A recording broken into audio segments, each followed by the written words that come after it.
Allora, ne abbiamo parlato anche con i vostri colleghi l'altro giorno, torna anche a voi il discorso. Come vi ponete nei confronti di queste istanze autonomistiche molto sentite e forse anche ben più forti, perché si parla anche di lingua, di tradizioni recenti, come il discorso della Crimea?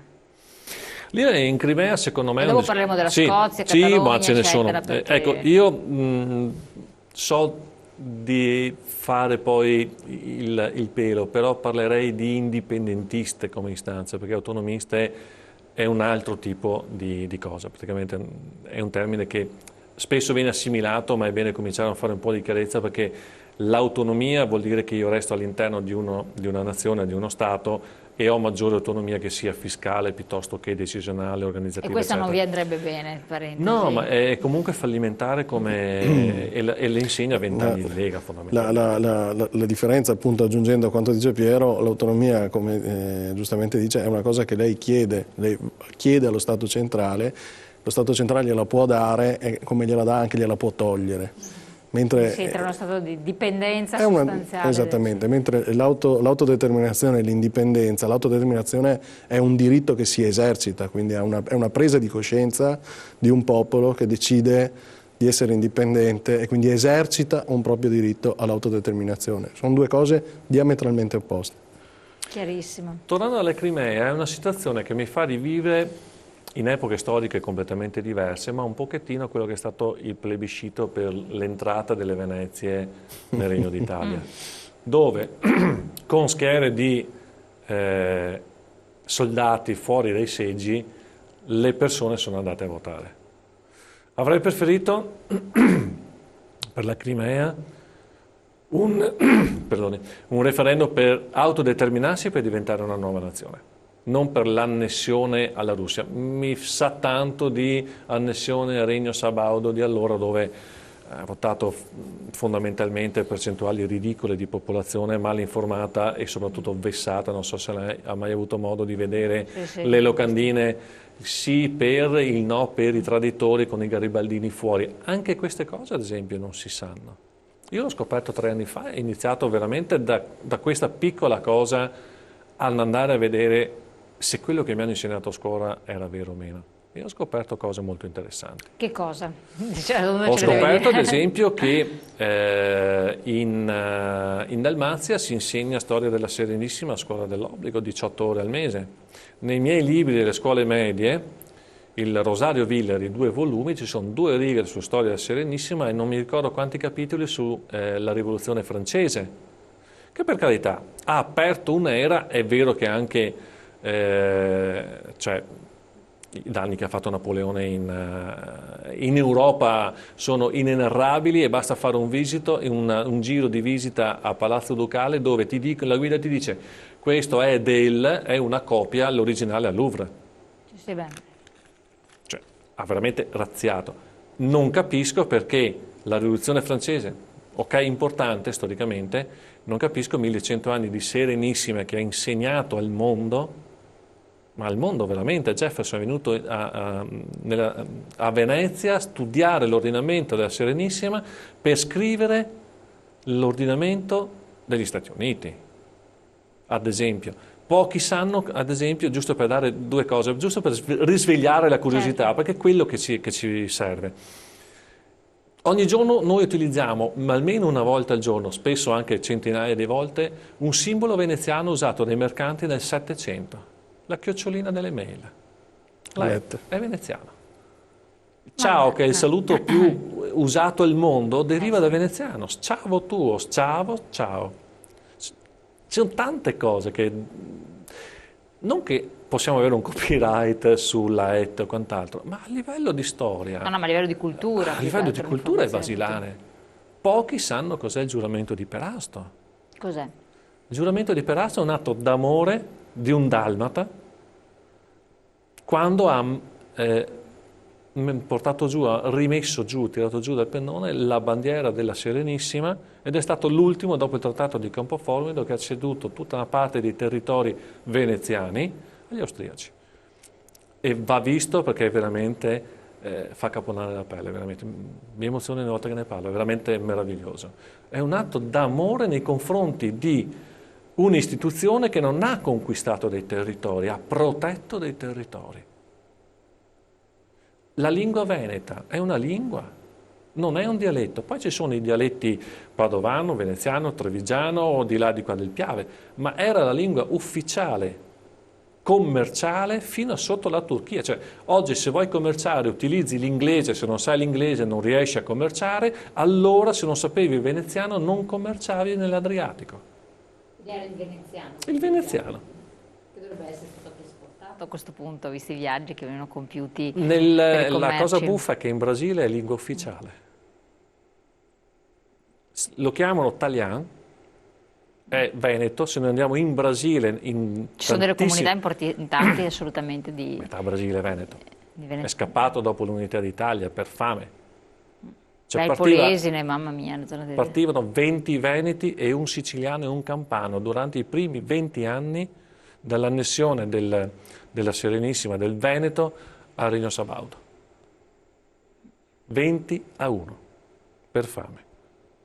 E lì la tradizione è più curata che qui in Veneto. Più sentita. È più sentita.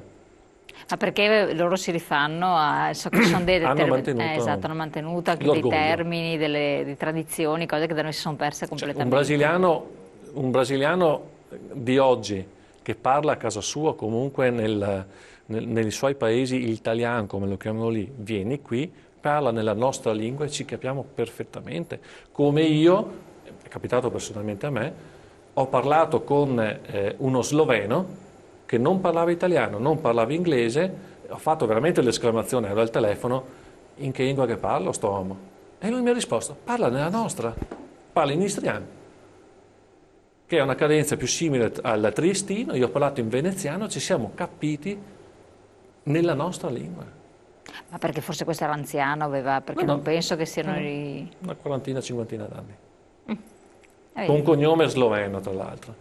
Però comunque qualcuno è riuscito, soffrendo, a rimanere lì a insegnare la lingua ad altri. Soffrendo. No, c'è un orgoglio, io lo dico sempre nelle serate che facciamo, dobbiamo risvegliare un po' di orgoglio per quello che è stato la nostra storia. E nello stesso tempo, attenzione, perché Indipendenza Veneta non è un partito di nostalgici. Infatti perché questo era un po' quello che è passato tempo addietro, la storia, con il discorso del San Marco. La storia è maestra di vita, quindi noi vogliamo riscoprire la nostra storia che ad oggi ci è stata nascosta, negata o comunque...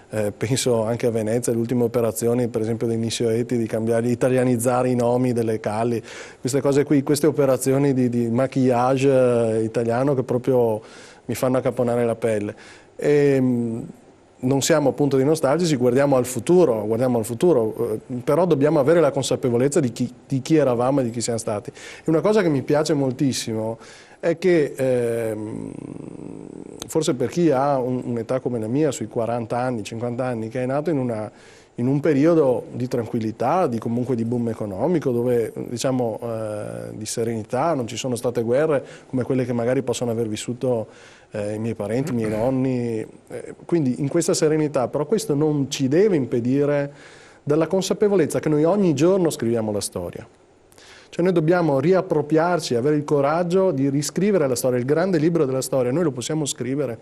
E questa operazione di Indipendenza Veneta, questo movimento, queste persone, guardate, ieri sera per esempio abbiamo fatto una serata a Villafranco a Padovana, c'erano circa 300 persone con 5-6 sindaci che sono venuti ad ascoltare, per cui anche i sindaci, e lo voglio ricordare, quell'ordine del giorno che è fermo in regione è stato approvato anche da 170 comuni che hanno votato un ordine del giorno proprio per sollecitare, di approvazione, per sollecitare il Consiglio regionale, e da ben 4 province. Le 4 province principali venete hanno votato lo stesso ODG, quindi c'è una spinta dal basso.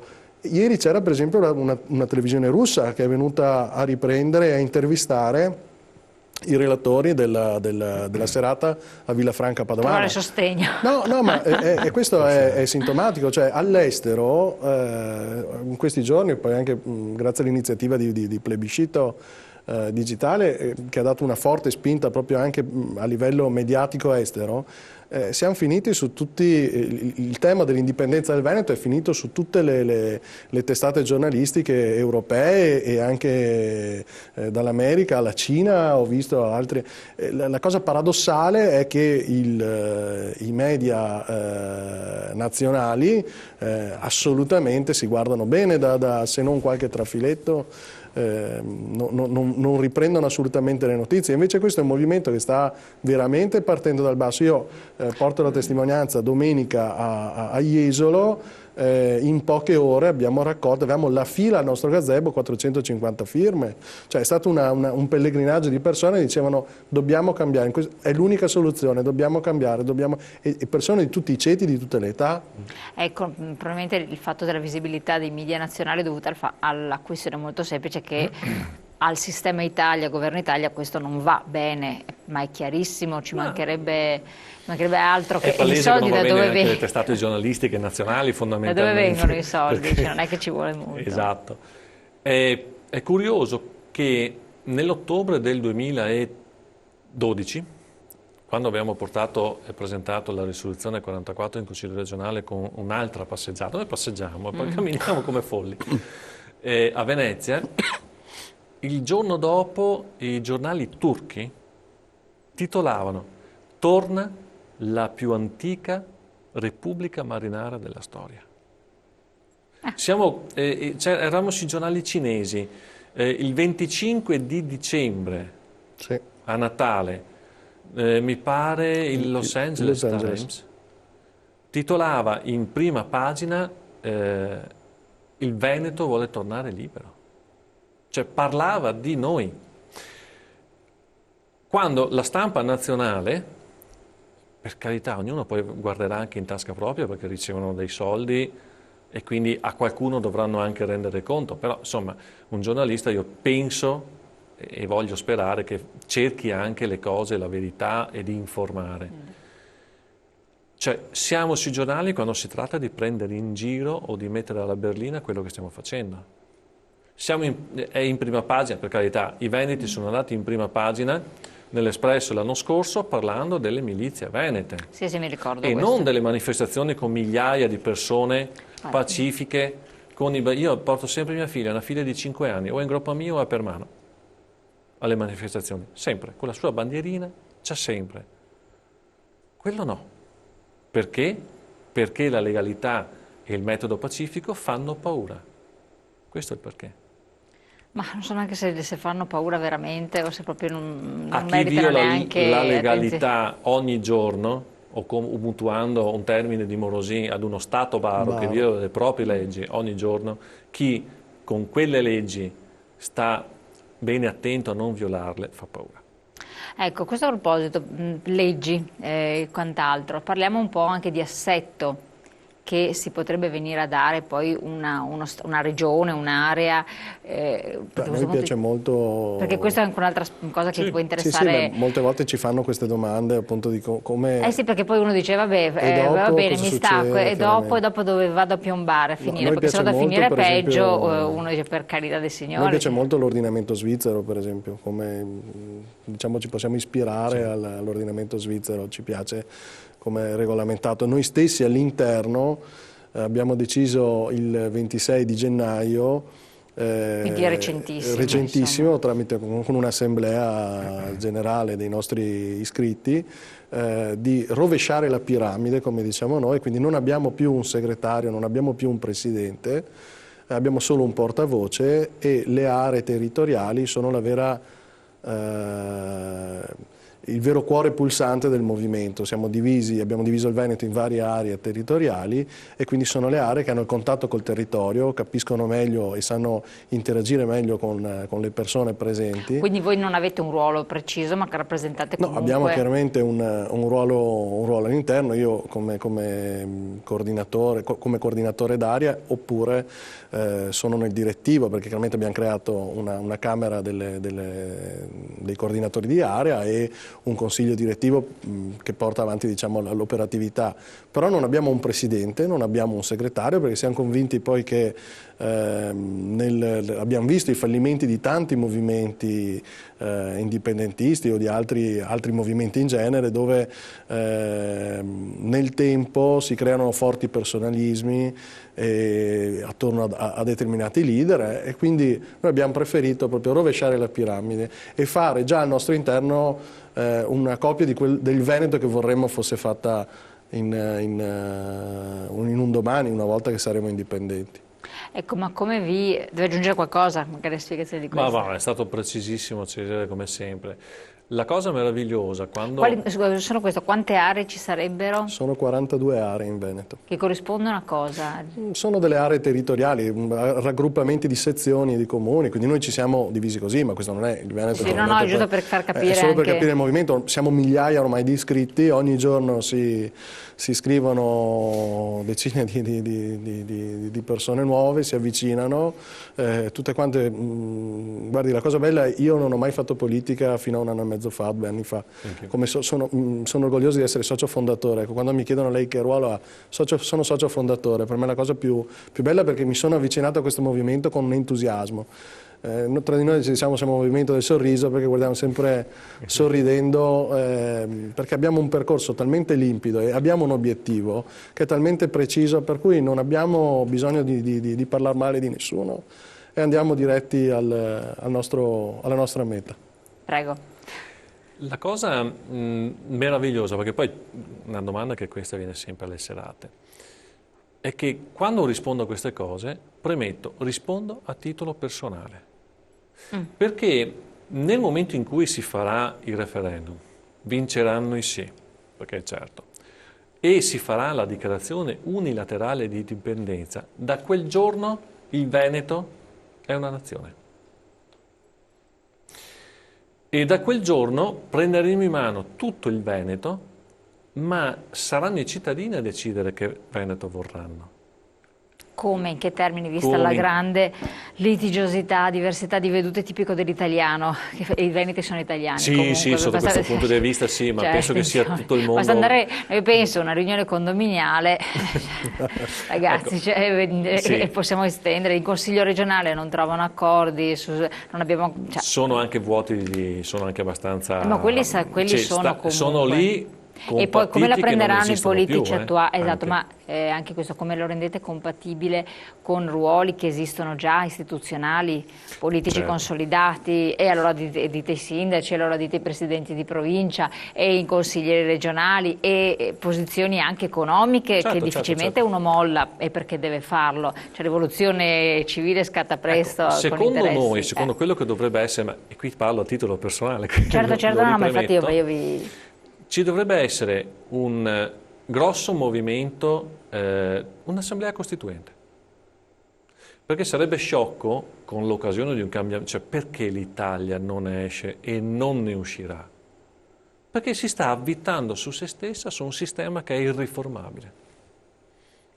Non posso dire domani stanno a casa 90.000 statali, sui titoli stamattina.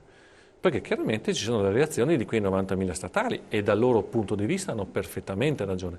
Però, con l'occasione di un cambiamento veramente forte, quale una nuova nazione, c'è l'enorme opportunità di fare qualcosa di nuovo, quindi non di fare una piccola Italia. Però tocchi sempre gli interessi acquisiti, diritti acquisiti, tocchi sempre delle situazioni che difficilmente uno ci vuole rinunciare. Si vota.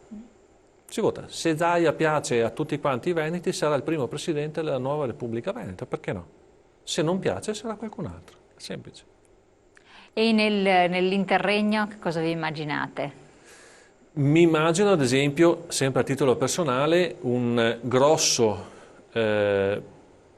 potere, se vogliamo chiamarlo così, o comunque che abbiano potere decisionali i comuni. I sindaci oggi stanno facendo i salti mortali, con quello che torna di residuo fiscale, con il patto di stabilità e tutte queste cose qui. Poi arriva San Matteo che dice ok, mettimi a posto quella scuola, lì puoi andare fuori dal patto di stabilità. Ma chi sei? Certo. Ma stiamo scherzando? Cioè io, sindaco, amministro i soldi dei miei cittadini 3/4 vanno fuori dal mio comune e non tornano neanche in Veneto, e poi arrivi tu, mi fai la dispensa, mi passi il termine papale senza dire niente contro il Papa, anzi, cioè è propaganda, non può.